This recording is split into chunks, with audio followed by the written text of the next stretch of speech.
Welcome back. So it's not enough that you have to apologize for using the word illegal to describe something that is in fact illegal. There's another word you can't use either: invasion. He used that word, invasion. He used much stronger language. Do Democrats need to campaign with a stronger message specifically on immigration? And the flow of migrants is only expected to pick up in the coming months. This isn't going away as a campaign issue. Invasion is not a word that I would ever use. I'm not sure whether he used that word or not, or in what context. We can't. There's a whole bunch of words we can't use. My next guest is a retired supervisory special agent with U.S. Customs and Enforcement and the Republican candidate to represent Texas's 23rd Congressional District, Victor Avila. Thank you so much for joining us. Great to be with you, Andrew. I want to get into something we didn't get to on my radio program, so I don't want to do the same segment twice. You've actually faced down the cartels, haven't you? I sure have. And unfortunately, my partner was killed at the hands of Los Zetas cartel next to me. I'm here by the grace of God, taking 3 bullets.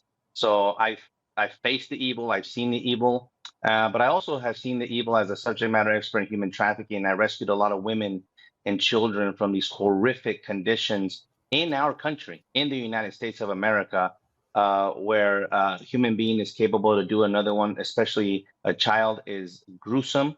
It is violent, and it is open right now. They have carte blanche to continue to do this with the smuggling, the trafficking, the fentanyl that we're seeing. And the left is concerned about words. This is what irate to me. They're concerned about what we call a person, what we don't call them. Listen, all we've been doing, I've been doing all my career, is using the legal terms for these people. And it's not offensive. It's an illegal alien because that's what it says in the book. When I was a federal probation officer and I worked for the U.S. courts, that's what we had to actually write in the report. But all of that has changed under this wokeness ideology that has kind of consumed all of us. People are afraid of what word to say or not to say to offend somebody else. What about we just say the truth? And you can't go wrong with that, I think. Talk to me about the documentary you're producing. You're producing it with Salem Media Group, right? We're Salem News Channel, and with Vets for Trump. Talk to me about the documentary. Well, it has the word invasion. It's border invasion, an American crisis, because it is an invasion. Oh, and it is a crisis. You can't use that word. Oh, hold on. Hakeem Jeffrey. Wait, Hakeem Jeffrey says we don't use that word. So how dare we put it on the title of the documentary, right? Yeah. It's a great film. I'm featured in it. I took this group of people down there with Veterans for Trump down to the border. You're gonna hear not just from me, but other border security experts, the realities of what happens at the border, and you're gonna get a really good briefing on a step-by-step case here of what happens when people come from other countries into ours, how they get processed, the movement, the locations. And not just Border Patrol, but other agencies that are highly affected, the NGOs that are highly involved in the movement, I believe, illicit movement of people into the country. So you're really going to get a great understanding, and not just because of what we tell you, but because of what you're actually going to see down there. Let me ask what I think is a rhetorical question. I just had Charles Marino on the program, who was a Secret Service agent, DHS advisor. We were talking about terrorist organizations. Have the cartels put down anchors in the United States? Because they've overwhelmed Mexican law enforcement. We see the fight now in El Salvador, where they are using the military to root out these criminal gangs. Are they putting their anchors down in the United States to overwhelm U.S. law enforcement? Yes. The answer is yes. It's clearly yes. You notice I didn't hesitate. I worked in Mexico and interviewed a lot of these people that in DHS, we consider them, we call them SIA, special interest aliens, that come from Bangladesh, Syria, Yemen, Middle East, all these countries that have been in Mexico. This is nothing new to me. The difference is that we had enforcement back there, and we were actually investigating them and stopping them as much as we could for them to enter our country. That part is gone. It doesn't exist now. The part that's not gone is that they're still in Mexico and using that country as a springboard to into ours.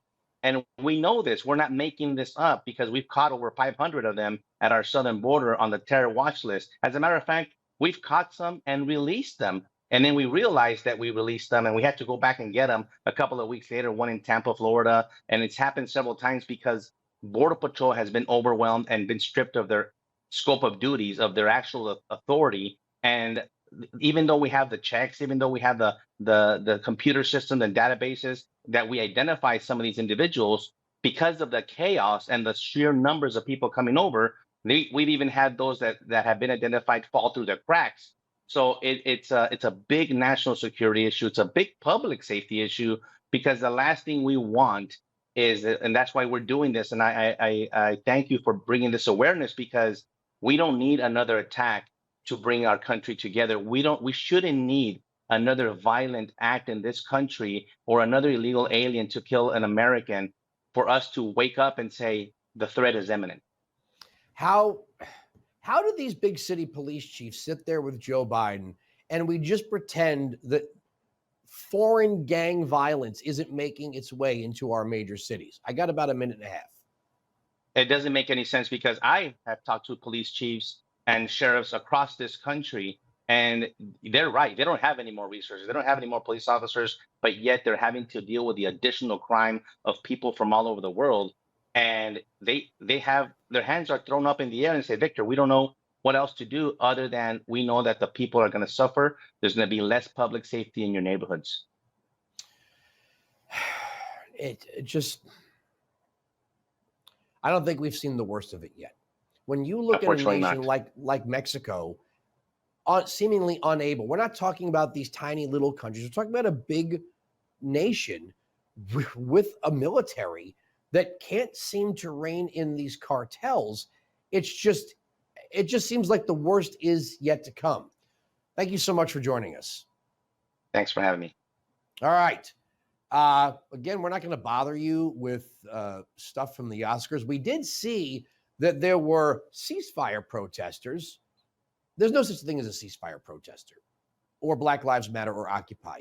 It's just the same group of people, the loser left. They get animated every year or so with a new banner and a new virtue signal.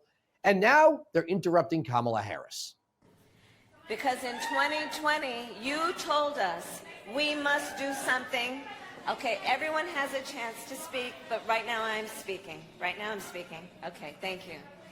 We must do something to lower. I need to make another word salad. More Wilkow after the break.